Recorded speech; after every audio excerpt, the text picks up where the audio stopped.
Suivez la prise de parole très remarquable du président du Sénégal, Bassirou Diomaye Faye, lors de son intervention à l'ONU. Dans un contexte mondial plein de défis, son discours a su captiver l'attention de la communauté internationale. C'est parti.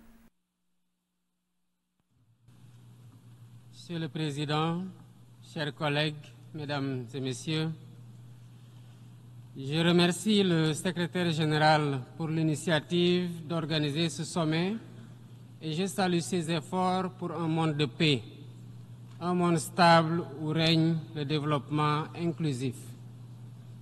L'avenir que nous voulons commande de ne laisser personne de côté face aux défis que sont la paix et la sécurité, la réduction des inégalités, l'éradication de la pauvreté, la justice et l'équité.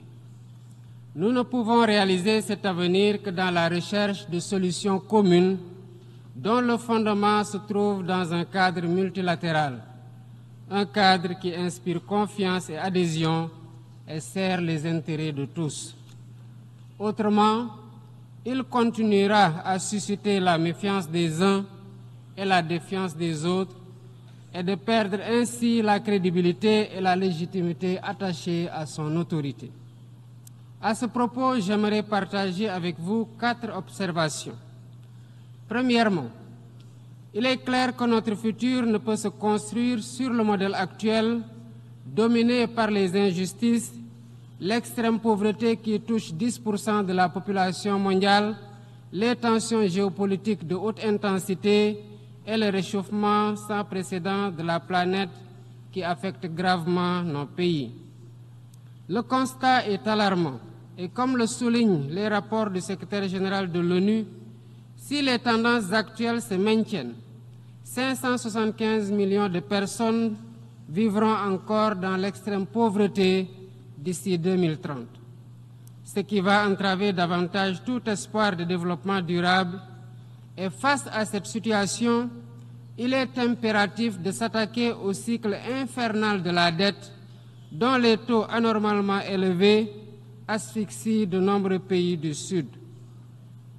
Ce système d'inéquité que souligne le récent rapport de la CNUSED constitue une entrave croissante à la prospérité mondiale, en particulier dans les pays en développement, dont les taux d'emprunt sont 2 à 12 fois supérieurs à ceux appliqués aux pays développés.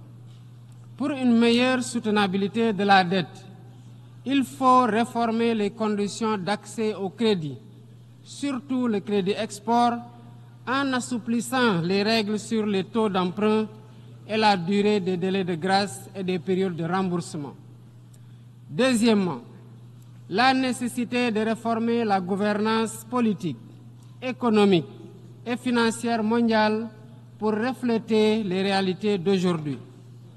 Même si des progrès ont été accomplis récemment, notamment avec la décision du G20 d'attribuer un siège permanent à l'Afrique et celle des États membres du FMI d'accorder un 3e siège à l'Afrique dans son conseil d'administration, il reste beaucoup à faire pour garantir une pleine inclusion des pays en développement dans ces instances.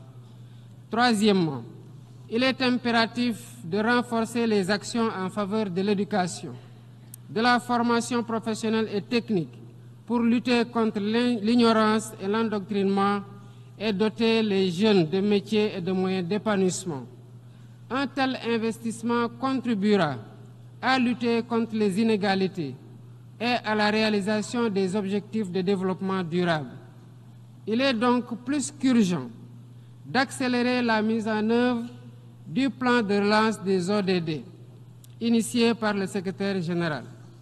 Quatrièmement, il est essentiel d'investir davantage dans la connectivité et la digitalisation, par le renforcement des infrastructures numériques, l'innovation et le soutien à l'industrie créative des jeunes sur qui repose l'avenir. Nous devons offrir aux jeunes les moyens de se former, de réussir et de s'épanouir. Ils doivent être au cœur de nos actions et associés dans la gestion et les prises de décision en tant que vecteurs de paix et acteurs de développement.